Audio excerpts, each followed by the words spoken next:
Mamy film Ubisoft plans to break up, investors are... Yes. Naprawdę jestem strasznie ciekawa, co tutaj będzie. I to, że inwestorzy są f***gi, to wcale nie wróży dobrze. I'll start with the obvious thing that you know, that Assassin's Creed Shadows has just had its review embargo lift. But that's not really the main story here, and by the end of this video, we'll even be discussing the very real chance of Ubisoft quite literally splitting. That might sound crazy to you, but believe me, it's actually a well-substantiated thing that we're able to talk about. Now, according to this shareholder letter, Assassin's Creed Shadows should save the company financially. But here's the thing, that is not some... Powinno. No niby chcieli, żeby tak było, ale no cóż. Wszyscy już chyba wiemy, że takie będzie. Boastful letter sent to the shareholders from Ubisoft. Oh no, it is an eviscerating letter sent from shareholders to Ubisoft, and they are not happy. It's alleging secret talks, it announces a protest, it threatens lawsuits, and it all cuts through to a very personal angle. The CEO and founder, Yves Guillemot, has been fending off hostile takeovers for a lot of his recent career, and it's happening to him again. O, cholipka, Shadows pierwsze miejsce wśród asasinów na Steam. Wśród asasinów? Piękne słowa. Because now he has got shareholders trying to take him out. And that gives anyone who could help him out of his current situation quite a lot of leverage. We have a huge story to cover today, and a little fun part of it is, one of the things that they're trying to weaponize is in fact you and me. Now here's something that's pretty wild. BT were hacked a few months ago, and that meant that user data, which may include my family, was stolen, and that's why I actually use today's sponsor Incogni, because they are our way to fight back. That's because when data leaked... Ej, coś było, kojarzę, że Ubisoft miał haki na swoje konta, pamiętacie? I potem chyba wyszło, że to byli pracownicy. To kick us off, here's the letter. It's from AJ Investments, who bought a minority share in Ubisoft last year. If you know what a activist investor is, well, they're basically one of those. They jump into a company, they try to do some form of skullduggery to yank up the share price, and then they yeet themselves away with a lovely payday. Now, when their letter says that Shadows can save the company financially, it's not wrong. The finances of Ubisoft do need saving, as do the Guillemots, whose position this letter very much seeks to undermine. So let me lay out the stakes for you so you understand the gravity of today's story. Ubisoft's post-pandemic release schedule just, well, fell off a cliff, right? And then when they did ship games, quite often they missed on quality and they undersold. Leakers actually report half a dozen cancelled projects, and of course, please the market, Ubisoft launched into all of the fun trends, the NFTs, the AI, all of that. Then, of course, harassment and abuse claims led to a purge of senior leadership, and then the year 2024 happened. 2024 was, as we all know, pretty much a shit show for the company. The thing that should have really brought in the sales, Assassin's Creed Shadows, was obviously delayed. They knew that Shadows needed to be of better quality. It seemed that Avatar Frontiers of Pandora didn't really do that well, and while... Ten Avatar to w ogóle, ktoś pamięta jeszcze, że ta gra istnieje? W Avatarze był błąd, że jak nie masz DLC, no, to masz zablokowaną grę i nie naprawili tego? Smart. Prince of Persia: Lost Crown is a really good video game. It was just too niche and it basically did not move the needle. While all this is going on, we've got the investors rebelling, demanding the removal of the founding Guillemot family. But of course, unfortunately for those investors, the Guillemots had spent the last decade making their position, their control over the company, almost unimpeachable through a deal with Tencent. And so, Shadows was delayed, and now we're at the time where it is about to come out.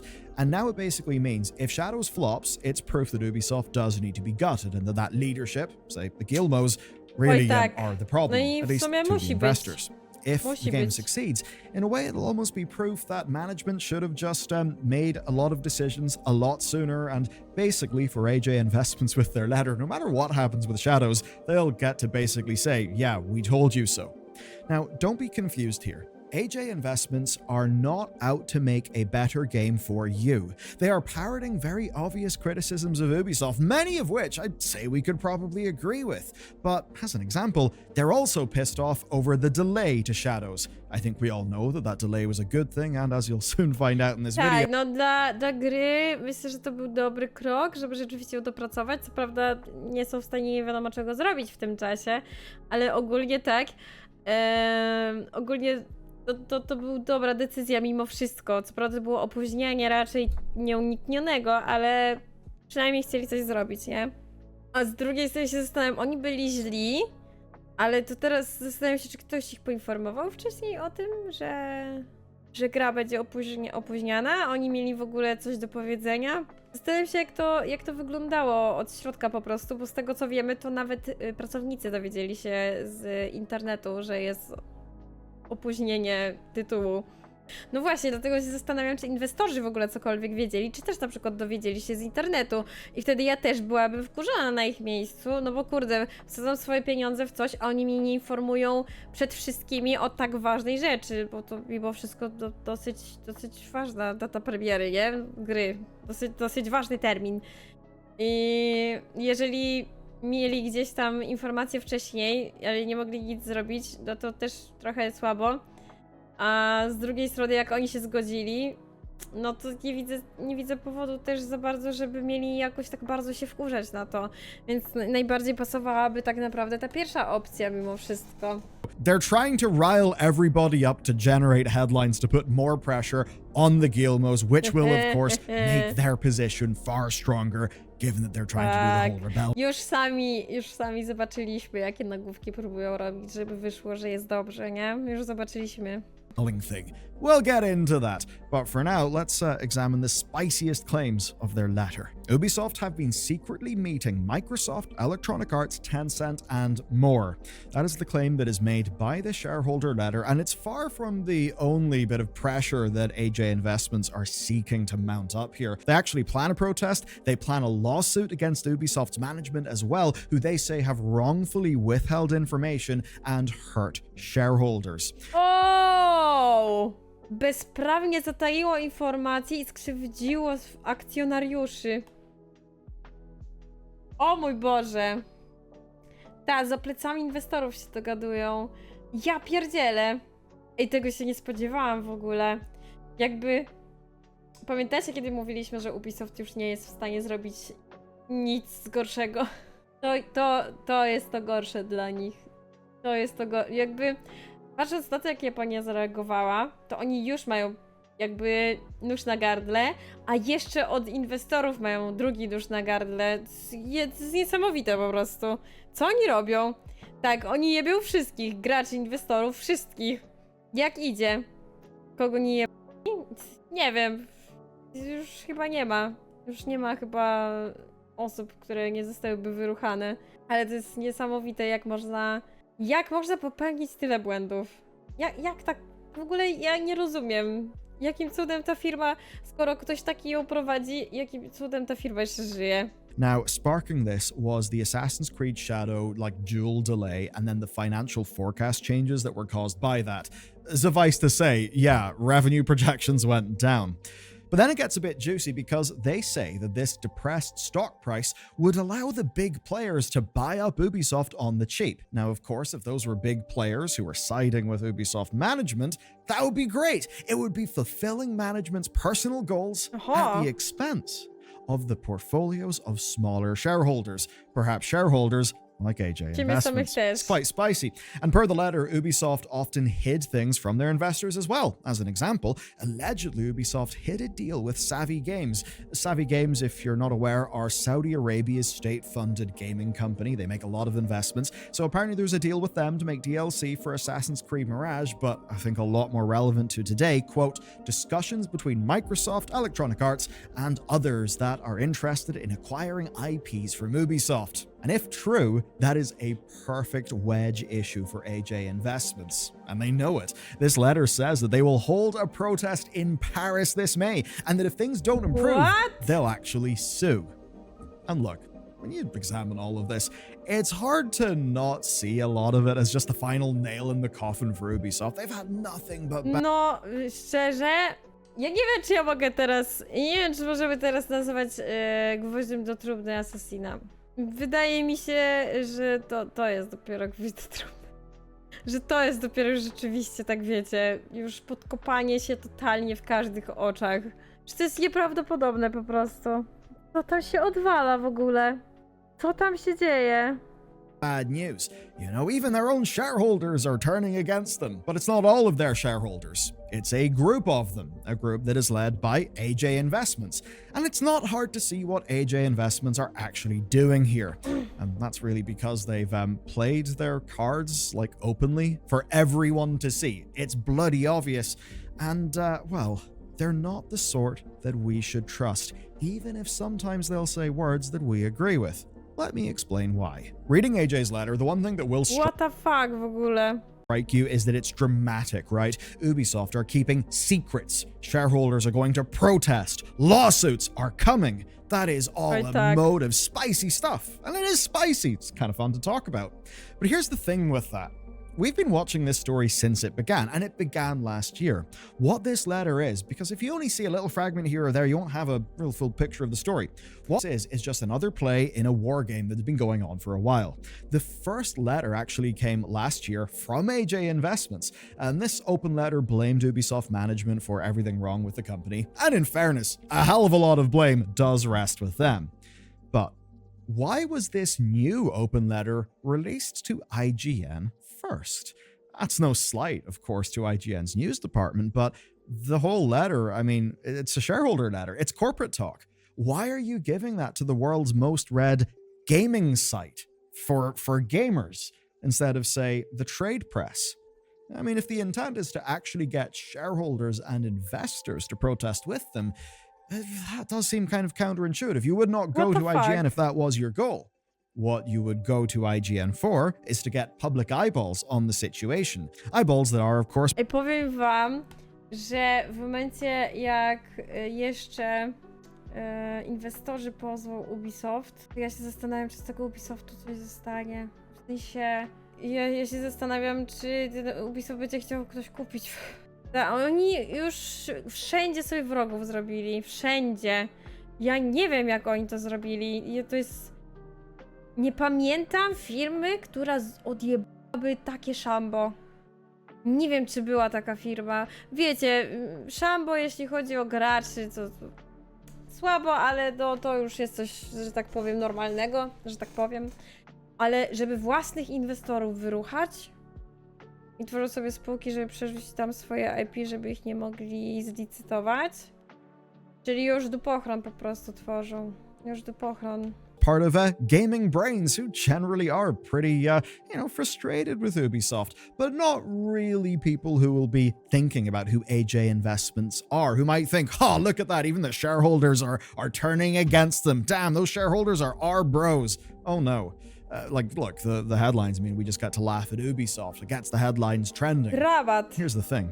Investment firms generally don't care, too much about the detail of why gamers are mad. They just want to harness you and further their own game. And their game is fairly obvious. It's to put more and more pressure on Ubisoft. So if news sparks because of their open letter sent to IGN, which it absolutely has, then that does further their pressure on Ubisoft to capitulate to their demands. They don't actually need to do a protest or a lawsuit to accomplish that. They just need to harness public relations against Ubisoft. Now, what about the meat of their letter? Jaki to jest mastermind po prostu. Co tu się dzieje? Jeżeli oni jebali własnych inwestorów, to aż strach powiedzieć, co jeszcze robili w cieniu. Ja już nie wiem. That Ubisoft are meeting other companies. That it's, all secret and spooky stuff. Well, it is newsworthy, right? Yeah, okay, them talking to these companies like EA, that is newsworthy. But it's also exactly what Ubisoft promised they would do, which was to, again, quote Ubisoft's own words, review, quote, various transformational, strategic, and capitalistic options. And to kind of cut through business speak, that basically just means layoffs, closures, and possible sale options. And so far, we've seen layoffs and we've seen closures. That they're looking Tak. into possible sale options is, well, not really. Może to jest rzeczywiście... Ktoś kiedyś na czacie napisał, że może rzeczywiście oni robią wszystko, żeby sprzedać firmę. Że w to wierzyłam, nie? No bo... Come on. Ale teraz to ja już nie wiem, w co wierzyć. Teraz już nie wiem. To wszystko naprawdę wygląda, jakby było zaplanowane. Really surprising because they literally said they would do that. And when you actually read Ubisoft's statement, they say that when there is a transaction, the market will be told. And you may then think, why would you be secret about that? Why would you not announce talks? Well, if talks fail or a deal falls through, that can really hurt you as a company. Just ask the Embracer Group. Remember how well that went for them? So, given the risk, why would investors...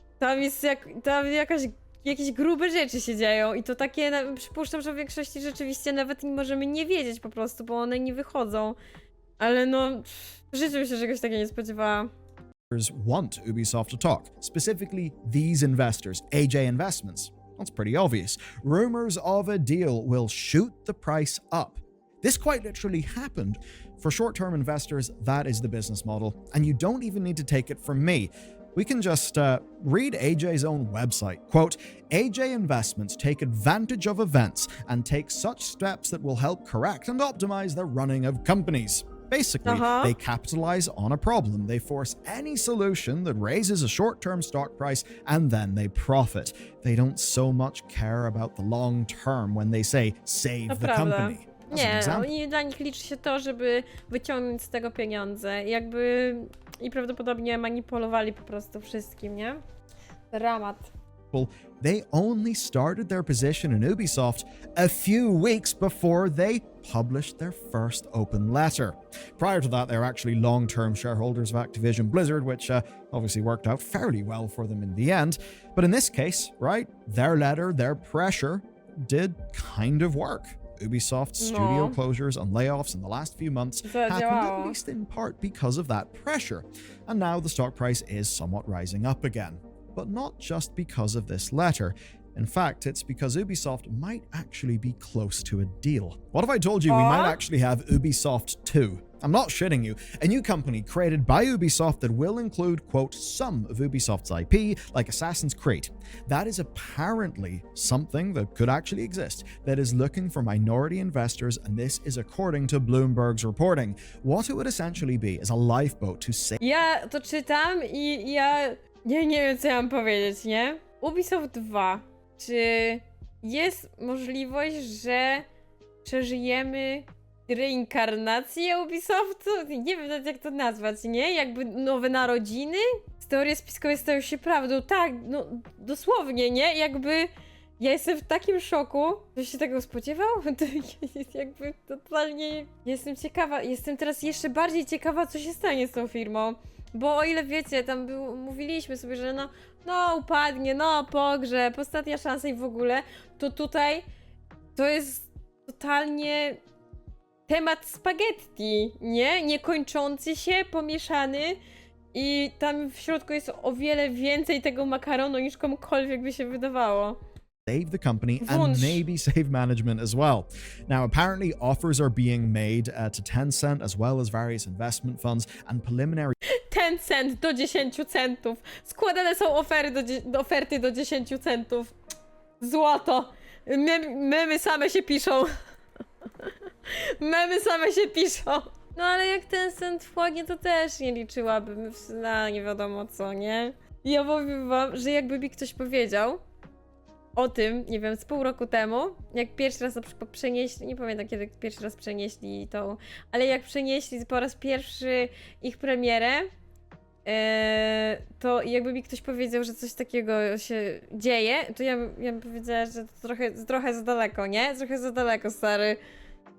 No, czyli wychodziłoby na to, że dalej jest to wersja ta o sprzedaniu Ubisoftu.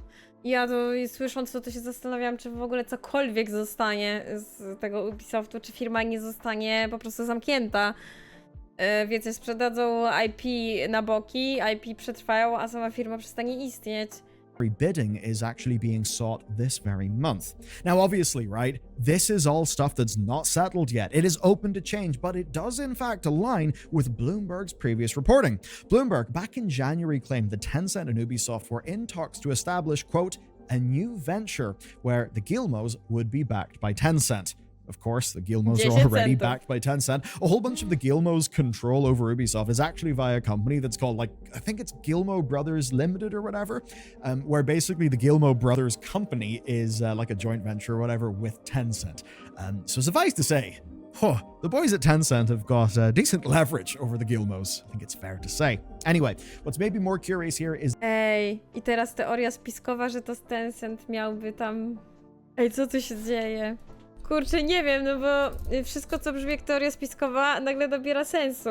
Nagle to nabiera sensu i ja się zaczynam zastanawiać, czy rzeczywiście tak nie jest. Dłuższy czas brzmi coś totalnie odklejone, nie? No kogoś tutaj troszeczkę poniosło. Po paru miesiącach dowiadujesz się, że w sumie to ma sens i są na to trochę dowody, nie? I tak to, kurczę, słabo się dzieje. That Bloomberg are reporting that Ubisoft may, and this is a quote, seek evaluation for the yet-to-be-formed IP unit that is higher than the size of the main companies. So let that sink in. A unit of Ubisoft being worth more than Ubisoft. How can that make sense? Well, honestly, it's actually extremely simple. Efficiency. If you take one unit of Ubisoft and take it away, but then you look at Ubisoft and you sort of see, hang on, lots of bits of Ubisoft are actually of a negative value. Well, yeah, of course it actually makes a lot of sense that this sniped away thing, this, scalpeled away thing, will actually have a higher valuation. Right now, you see, the belief is that Ubisoft is too big, not in developer headcount, but actually in intellectual property. A bit of a smaller, more focused company that only cares about a few IPs is likely going to be seen as a better investment. And honestly, I think it's pretty obvious why when you take a look at the games industry. So if this is to happen, and there is good reporting from Bloomberg that it is something that's being investigated, how would it happen? Well, broadly, there's two ways that could go down. Number one, the new company would w sumie ja też bym bardziej zaufała firmie, która ma... Widzicie kogoś portfolio i widzicie tam nasrane różnymi rzeczami i w ogóle, no to ja bym miała takie, że robi wszystko. Robi wszystko, ale nie jestem pewna, czy zrobi to, co ja bym chciała, no bo robi wszystko, a chuj wie, czy wszystko. A w momencie, kiedy macie bardziej osobę skoncentrowaną na jakimś typu gier, czy coś takiego i chcecie, żeby zrobił to i to i macie rzeczywiście portfolio, które pokazuje, czym konkretnie jest dobrym, no to bardziej zaufacie takiej osobie niż osobie, która ma rozjebane wszystko, on robi wszystko i nic. Tencent kupił tą firmę do Dying Light i powoli stawają na nogi i zobaczy się ten nowy dodatek. Ja mam nadzieję, że wyjdzie, oczywiście, że mam nadzieję, że to, co Tencent robi, jak wykupi i będzie robił to, że wyjdzie dobre, nie? Ale no tak... Tencent też trochę tak, wiecie, nie? Trochę sceptycznie. Ej, a co jeżeli inwestorów, a inwestorzy z Tencentem na czele kopali dół pod Ubi? I to nawet nie brzmi już jak teoria spiskowa, nie? Przy tym, co usłyszeliśmy, to już nawet nie byłoby zaskakujące, ani nic. Jakby...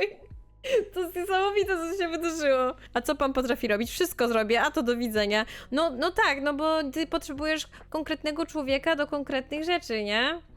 Jest na tej zasadzie. Bo to o ile na przykład firma nigdy czegoś takiego nie robiła, ale zatrudni odpowiednie osoby na odpowiednie stanowisko, to nie znaczy, że to wyjdzie im źle. To jest... Wszystko zależy, nie? Ale no... Pod pewnymi względami można tak powiedzieć, że doświadczenie... że firmy pokazują, że to doświadczenie jest fejkiem, ale tylko pod pewnymi względami, bo to jest już troszeczkę... No bo to sięga trochę głębiej, nie? Sięga trochę głębiej. Hold the IP with really no developers, so it would control the IP for minimal cost. It would then license that IP back to the original Ubisoft entity, which would then be doing the development. The new IP holding entity would have lower fixed costs, less risk, and its investors would have more control, which gives them a real good incentive to buy in. It's basically saying, hey, do you want a slice of Assassin's Creed and the crew and, all these big good things, and not any of that other junk. That could be pretty good for them. There is, of course, another way. You just do a split in terms of development and intellectual property. You could perhaps imagine one side taking the smaller yet beloved properties like Rayman, Trackmania, and Anno, and maybe the other side taking the big AAAs, your Rainbows, Assassin's Creed, the crew, all that stuff. Oh yeah, The point is that basically, in theory, both sides of the business could here be more efficient and be more focused. Now, there is a problem that efficiency is a fine idea on paper, and the other side of this is, yes, there are all of these rational arguments, but you could perhaps also say this would work per the goals of the Guillemot family, who would be using something like this to basically retain control of Ubisoft and solve their current predicament. But of course, the problem there, the thing with efficiency, is that it's fine on paper, not necessarily. W korpo bardzo często jest tak, że góra wnosi ci jakieś zasady wydajności, nie? Żeby było bardziej wydajniej, szybciej, coś tam. I na papierze wszystko jest dobrze. I w zasadzie to mają w dupie to, że w praktyce to nie działa, bo różnie to bywa i jesteśmy tylko ludźmi, a tam nie ma, najczęściej nie ma założonych pewnych trudności w takich planach wydajnościowych. Po prostu nie ma. To ma tak działać i chuj, nie? I to jest największy problem, moim zdaniem, tych korpo, że one nie dostosowują się absolutnie do sytuacji i absolutnie zawsze jest narzucana presja ze względu na to, bo to ma działać i koniec, według nich. Żadne inne rzeczy nieprzewidziane nie mogą się stać, bo oni tak powiedzieli. Nie wiem, czy jest jakaś firma, która dobrze by robiła to wszystko, nie? Żeby to rzeczywiście miało ręce i nogi, ale no tak jak popracowałam trochę w korpo, to widać w sumie na wyciągnięcie ręki, nie? To wszystko jest dosyć widoczne i zastanawiam się, jakim cudem oni tego nie widzą, albo nie chcą widzieć, albo nie wiem co. Reality. Here's the rub for today. Assassin's Creed saving the company does not mean better games for you. Okay? Tak, to How prawda. many games does Ubisoft make that are more efficient for investors on release than just putting your money on the stock market, right? Like in the S&P 500. Well, the answer basically is most of Ubisoft games aren't really worth it as opposed to just throwing your money in the stock market. Assassin's Creed is worth it. Rainbow Six Siege is worth it. Brawlhalla is worth it. Some of their other sort of live servicey sleeper hits are probably worth it as well. But just about everything else, those are risks. They're taking up resources that could be going to making far more, guaranteed profitable games. It's not efficient for Ubisoft to produce Prince of Persia: The Lost Crown, right? Under pure market theory, that game was a bad investment. It was a waste of time. None of this is about the quality of the games that are being made. AJ Investments may say that they want that. They may say that and try to harness your anger to put on more pressure. But at the end of the day, we know that they were pissed about the delays to Assassin's Creed Shadows. And whether you want that game to succeed, game companies delaying their game so that they can have more polished releases is almost universally a good thing for the customer. So if Ubisoft are forced to sell off half their intellectual property to the highest bidder while throwing pink slips at thousands of developers and doing all of these short-term things and, pursuing getting that stock price up ASAP, but not necessarily at long-term value, long-term quality, will that be good for the games? I would not necessarily think so, especially since this is the type of the investor who is anti-delay, even though the likes of Star Wars Outlaws clearly tell us those delays are often needed. And so regardless of how well Assassin's Creed Shadows sells, expect them to do more things, to drum up more headlines, to try and get a bit more leverage, a bit more control, and turn that pressure into something that they can profit off. Meanwhile, though, on the Guillemot front, well, they might be trying to restructure Ubisoft, doing something with Tencent and potential other suitors to get around this problem. Will that be good for the actual games? I don't necessarily think so. So at least it basically means, who knows if Assassin's Creed Shadows is going to be some amazing banger or terrible failure, whatever it is. At least what I can say with a good degree of surety is that it does make for a pretty damn good episode of corporate drama. We can at least enjoy that. Oj tak. Okay, Oj tak. I'll see you when there's a new update to this story, probably in a week or two, once we know how the game launch. Oj tak, to prawda. Oni są taką taką maszyną do tworzenia dram wokół korporacji, nie? Jakby oni potrafią po prostu. Oni po prostu potrafią w dramy. Oni potrafią zrobić tak, żeby było o nich głośno. Czy to nieważne, czy głośno pozytywnie, czy głośno negatywnie. Gląd, żeby było głośno. A jestem strasznie ciekawa w takim razie, co się teraz stanie. Jeszcze bardziej jestem ciekawa. Byłam ciekawa wcześniej, a teraz już w ogóle. Ubisoft się rozpada. Ogólnie, tak w skrócie, to Ubisoft ruchał inwestorów, ale w efekcie jest prawdopodobieństwo, że tak naprawdę inni wyruchali Ubisoft jednocześnie, nie? Jakby ja naprawdę zaczynam wierzyć w te teorie spiskowe, że to może być jakaś część prawdy, nie? Z tym, że Ubisoft sam chciał sprzedać, że ktoś z kimś się tam zgadał, żeby Ubisoft sprzedać i ktoś tam kupił. Naprawdę jakby mnie już nic nie zdziwi. Nic mnie totalnie nie zdziwi. Ale no grubo, tego się nie spodziewałam w ogóle. Ktoś tu leży na rzeczy, bo za dużo powiązań jest. Tak, ja kiedyś tu słyszałam gdzieś takie, że dwie kropki tworzą linię, nie? I no trochę za dużo tutaj jest tych kropek i trochę za dużo się tu łączy. Ale też wiecie, dużo jest możliwości, tak czy inaczej, przez to właśnie, że jest tyle powiązań.